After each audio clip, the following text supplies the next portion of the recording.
At the beginning of the story, we see a man named Sebastian, who is a small YouTuber from Germany. He is making a video sitting in front of his laptop. He tells the story of a man named Hans Wagner. He says that Hans Wagner was a man who made a famous lock. Hans was a very hard-working man, but in an accident, his wife and his son died. After this accident, he starts a different job, something that the world had never seen before. Hans makes 4 such dangerous vaults which no thief in this world can open. After this, Hans makes another vault, and this time he locks himself in it. People tried to get him out, but Hans's lock was so perfect that no one could open it. The vault in which Hans died became his grave, and then that vault was submerged in the sea with his body. Out of the 4 vaults made by Hans, Rheingold, Valkyrie, Gotterdammerung, and Siegfried are still present somewhere, but no one knows their real location. By making such a small video, Sebastian puts it on his YouTube channel, and as soon as the video is uploaded, he opens the lock on his table in just 8 seconds and feels very proud of himself. There is one thing that Sebastian does not understand at all, and that is YouTube's algorithm. After this, Sebastian returns to his boring life again. In the morning, he takes coffee and muffins and prepares to go to work. His daily routine is mostly full of scolding from senior officers. There is a woman sitting in front of him at the counter. He is just trying to distract her. That's when an interesting program starts running on TV. Sebastian makes his bill. The woman pays and leaves. During lunch break, he quickly checks his YouTube channel. There he sees the first view and the first comment. Seeing all this, Sebastian is not happy. In that comment, he is asked to come to a special place. If he really wants to test his skills, then the password written in the comment will be found by the guard at that place. In the evening, Sebastian reaches that place. There is a big, tough guy standing there. Sebastian tells him the same password that was written in the comment, and he is allowed to go inside. Going inside, he finds out that this is a safe-cracking competition. Sebastian is the last participant to break the safe here. He is still very confused. He tries to ask a contestant standing nearby, but he ignores him. That's when the host asks everyone to start. Leaving only Sebastian, everyone starts breaking the safe. Then the host reminds everyone that only 4 people will be able to go to the next round. After this, Sebastian finally starts and somehow manages to reach the 4th number. Now only 4 contestants are left for the semi-final. The audience is clapping, betting is going on, and all 4 start opening their safes. First of all, Neo opens the safe. Sebastian stays on the 2nd number. Now comes the final round. Here they have only 3 minutes. Neo has full confidence in his skills. As soon as the host says, "Start," Neo immediately starts working. But Sebastian stops. He just keeps looking at Neo carefully. Then he puts his hand on the safe door as if he is trying to understand the full setting inside it. He also talks to Neo casually. 1 minute is left, and Sebastian has not even started yet. Now comes the last 30 seconds. Only then does Sebastian move, and no one expects what happens. He opens the safe in less than a second. Neo tries to attack him in anger, but the same big tough guy comes in between and stops him. The whole crowd starts cheering loudly. In the midst of this crowd, Sebastian's eyes fall on a girl named Gwendolyn. Moving forward, Sebastian learns a lot about her. Like she stole her first watch at the age of 6. Her heart was broken at the age of 16. She also stole her first car, and at the age of 17, Interpol issued a red notice against her. But at this time, Sebastian does not know anything about these things in that underground cellar. Later, when he returns home, he keeps his winning prize with his family's photos. He is really proud that he got a chance to show his skills. The next morning, when he is drinking coffee comfortably, he is surprised to see Gwendolyn in front of him. So much so that coffee falls on him.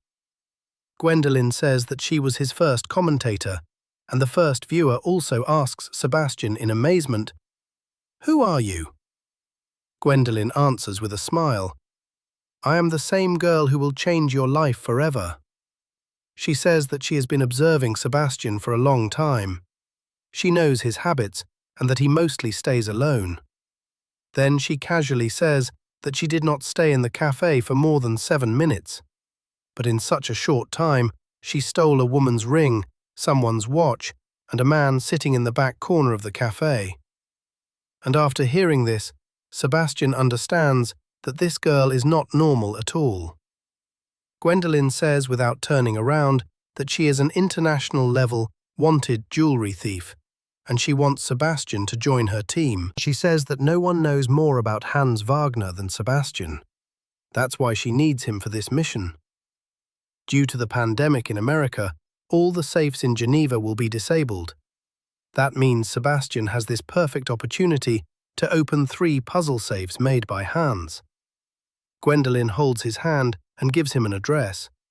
She says that if he decides to join, then coming to this place, Sebastian will live his simple, boring life again. But when he comes home at night and sees the news of the state of America, he finally decides to accept this mission. The next day, Sebastian reaches the address where Gwen welcomes him.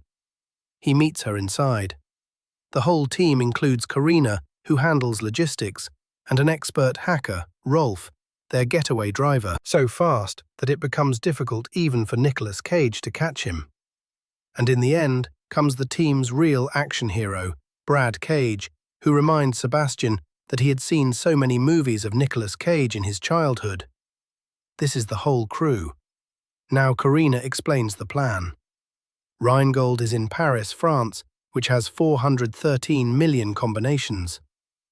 Valkyrie Prague is in the Czech Republic, which has 235 billion combinations. And Siegfried St. Moritz is in Switzerland, which has 72 trillion combinations. It is said that it has up to $100 million. And yes, all these treasures belong to an infamous billionaire, Blythe Anaka. There is very little time, so without delay, the whole team goes straight to Paris. As soon as the team enters a credit union, Sebastian gets a little nervous. Before going inside, everyone quickly discusses the plan again. Sebastian goes inside first, and, without looking around, goes straight to the bathroom.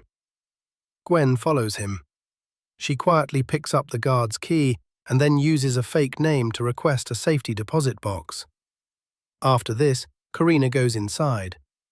Only the cashier can help her because no one else can speak English there.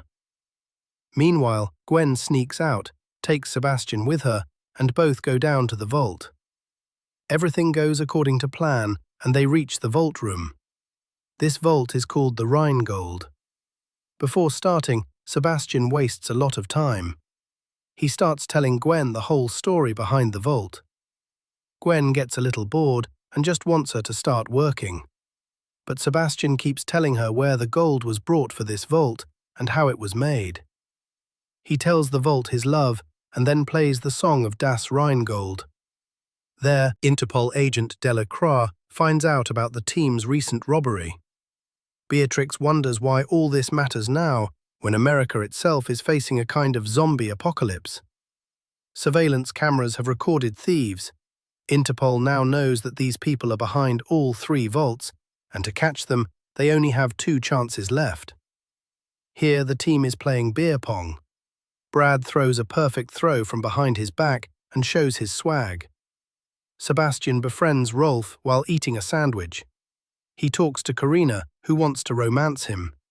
But Sebastian's eyes are only on Gwen. Karina tells him that Brad and Gwen are actually dating. But these days, their relationship is not going well. After this, Sebastian goes to Gwen's room, where Gwen explains to him the meaning of Brad's name. If Brad were the son of Pitt and Nicolas Cage, his name would be Brad Cage. He is actually just a self-obsessed person. Sebastian tells him a funny story. He tells him that he always wanted a classy name like Ludwig Dieter. They keep talking for 2 hours. They get to know each other better. Most of the time, Gwen speaks, and Sebastian just keeps praising her. On the other hand, Brad is burning inside. He doesn't like at all that his girlfriend is spending so much time with that rat.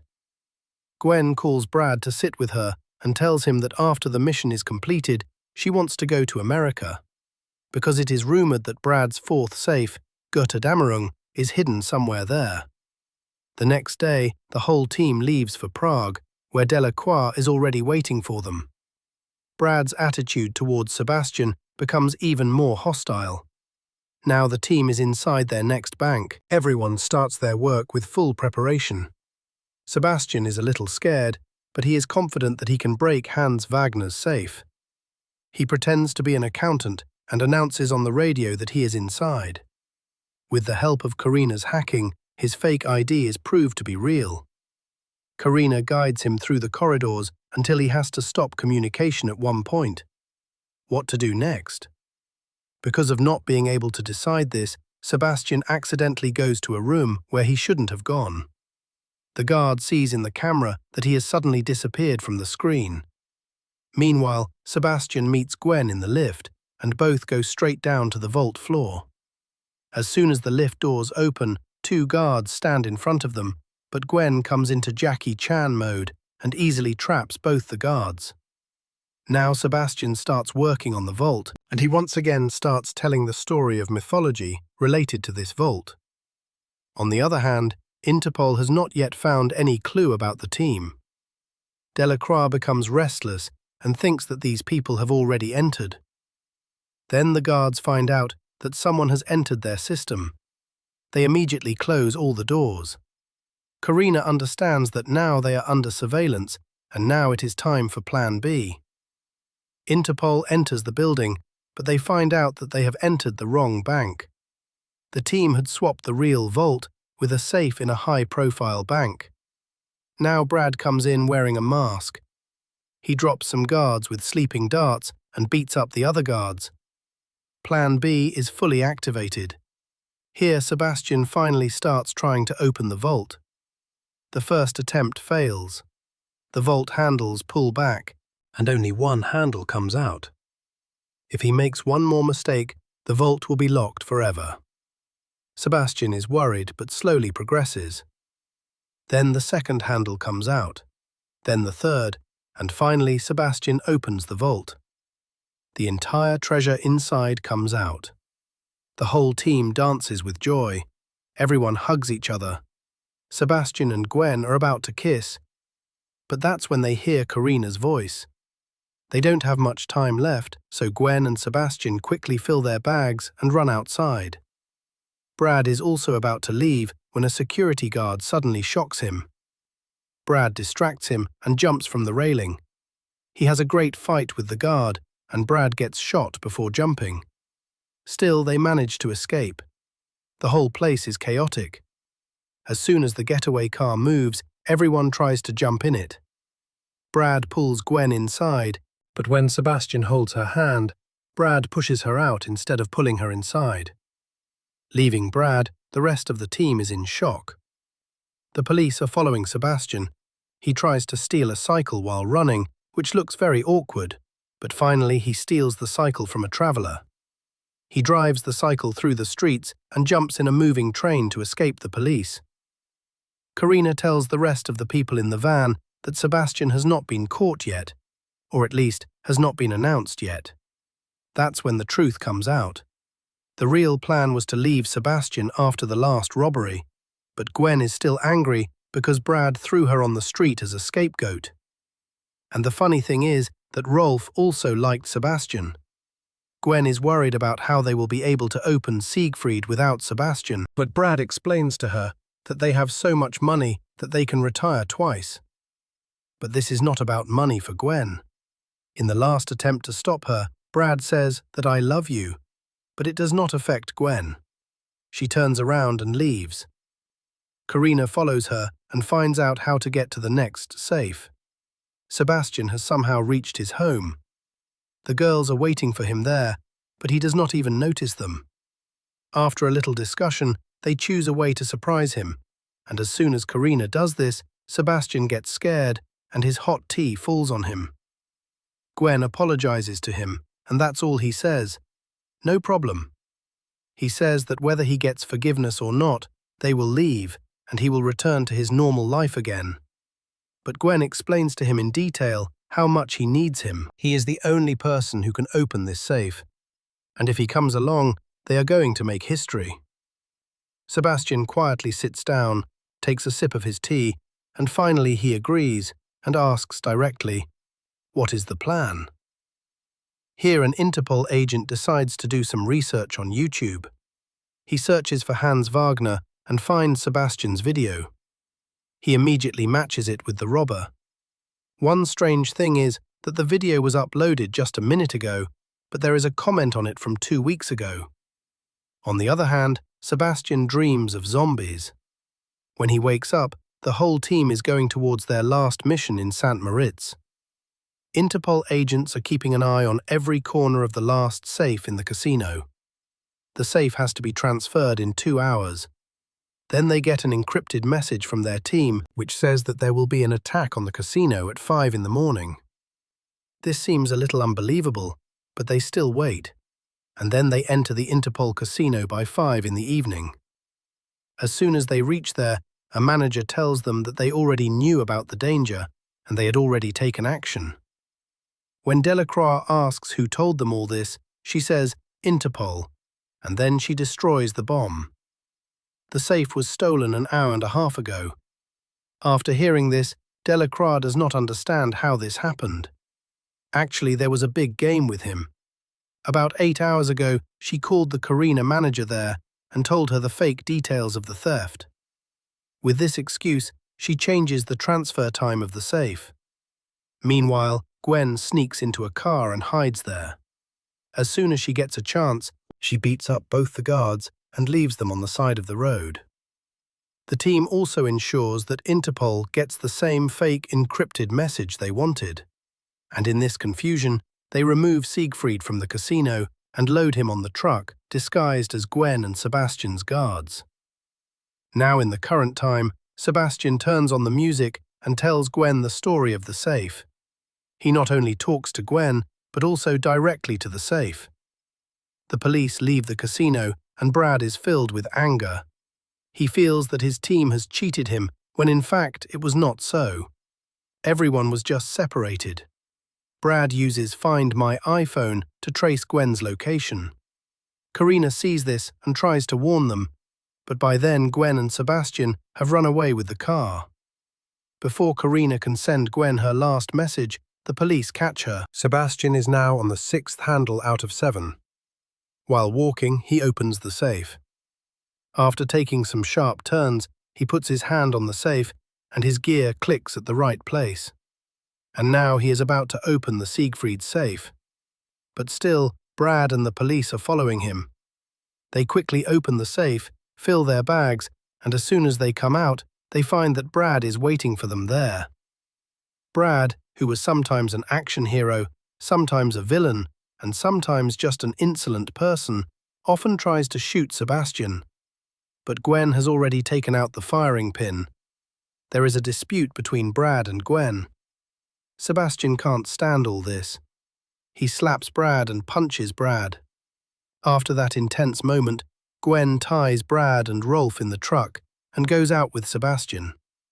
The police come and arrest Brad and Rolf. Gwen is happy that Sebastian at least stood up for her. Then they come close to each other. Sebastian says, "I love you very much," and Gwen kisses him despite the wrong time. Both are now very close to each other. They take the money and leave for the ship, but then it turns out that the Delacroix has succeeded in catching them. The police are standing with guns ready. Gwen smartly makes a deal. She tells the Delacroix that you let me go and I will keep Sebastian safe. The agent agrees, but Sebastian does not agree to this deal. Gwen tells him, "I will find you and we will solve the Gotterdammerung case together." Then she shouts at him and finally both board the ship and leave. When Sebastian sees his fake passport on which Ludwig Dieter is written and finds out that he has arranged the same ticket for Gwen where she is going, his heart breaks. He was the only one in the world with whom he really wanted to live. But somehow he had an idea that they would meet again and solve the Gotterdammerung case together. After a while, a woman and a man go to a locksmith shop in California, and there they find Sebastian. They show him the blueprint of the Gotterdammerung and ask, "Can you open it?" Sebastian just smiles, and with this story ends here. Thanks for watching. If you want to see more videos like this, then don't forget to subscribe to the channel.